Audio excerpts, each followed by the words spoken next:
Өдөр тутмын амьдралдаа дасгал хөдөлгөөнийг хэвшүүлж турах зорилго тавьсан хүмүүс олон бий. Харин өөрийгөө ялан дийлж тууштайгаар зорилгодоо хүрсэн хүн тун ховор. Үлзий дүүрэнгийн биеинжин 2 жилийн өмнө 160 кг хүрчээ. Ийхүү эрүүл мэнд болон сэтгэл зүйд нь олон асуудал тулгамдж тэрээр эмчийн зөвлөсний дагуу дасгал хөдөлгөөн хийж эхэлсэн байна. Үлзий дүүрэн эрүүл амьдралын хэвшлийг бий болгосноор 86 кг хасч өнөөдрийн байдлаар 74 кг-тэй болжээ. Илүүдэлжингээ хасч дасгал хөдөлгөөнийг өдөр тутамдаа хэвшүүлсэн нь түүний амьдралд олон эерэг өөрчлөлт дагуулсан талаар ярьж байлаа. Хөл ч юм уу хамаагүй мөч ч юм ингээ өвддөг байсан бол ерөөсөө өвдөхөө байсан. Хамгийн эерэг өөрчлөлт нэгдүгээр тэр, хоёрдугаар жоохон баг зэрэг амар стресстэй байдаг байсан бол эсрэгээр стресс айгаа багассан. Тийм гуравдугаард бол одоо ингээд хин хүмүүстэй одоо чинь ингээд амар ярилцдаггүй ч юм уу ингээд тийм дотгошоо ч юм уу нэг тиймэрхүү байсан бол эсрэгээрээ жоох амар ярилцмаар санагддаг байсан.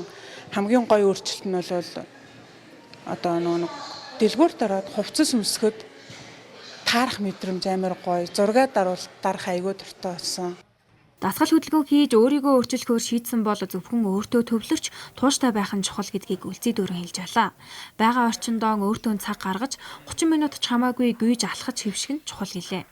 Тууштай дасгал хөдөлгөөн хийж өөртөө итгэх итгэлээ нэргүүлэн олж авсан үлзий дүүрэн энэ жил бүх нийтийн марафонд гүйхээр бэлдэж байна. Дасгал хөдөлгөөн бол бариг хийдэггүй тийм л байсан. Одоо бол дасгал хөдөлгөөнд амар дууралж байна шүү дээ. Дасгал хөдөлгөөнгүй бол тэгэл бариг амьдрал чадахгүй юм шиг л болсон шүү дээ. Өдөрт бол өглөө ингээл жоохон ингээ баг зэрэг стресстэй ч юм баг зэрэг ажил ихтэй байж байгаа орой ирэл заалан дээр л дасгал хөдөлгөөн хийцэн байх үед бол тэгэл амар тэр өдөр ирч өчвөл ингээ нөхөдөө өвчих шүү дээ. Амар гоё. Заавал фитнес гэхгүй чи нийтийн биенд амир гэсэн үг байхгүй. Тэгэхээр гадаа гараад тоглоомын талбайн дээр хөдөлгөөн хийх ч юм уу, өглөөдөө хөнгөө алхаж шогших ч юм уу.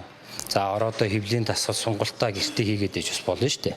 Тэгэхээр заавал нөгөө нэг хөдөлгөөн хийж л байх хэрэгтэй гэсэн. Тууштай зоригтой явж байгаа хүмүүсээс л үр дүн гардаг. Тэгээ сахилга бат маш сайн байх хэрэгтэй. Тамирчны сэтгэл зүй өөртөө суулгах ёстой. Тэгжээж нөгөө үр дүн гарна. Өөрийн нөгөө амьдралын хэв маяг зөв болж ирдэг. Үлзий дүүрэн шиг амьдралын зөв хэвшлийг бий болгож өөрийгөө ялан дийлсэн хүмүүс олон бий. Илүүдэлжин тархалт зөвхөн хувь хүний асуудал биш. Энэ нь нийгмийн эрүүл мэндэд тулгамдж байгаа олон өвчлөлийн их усүр юм. Тиймээс нийтээрээ дасгал хөдөлгөөнийг хэвшүүлж эрүүл мэндэд анхаарах нь чухал юм а.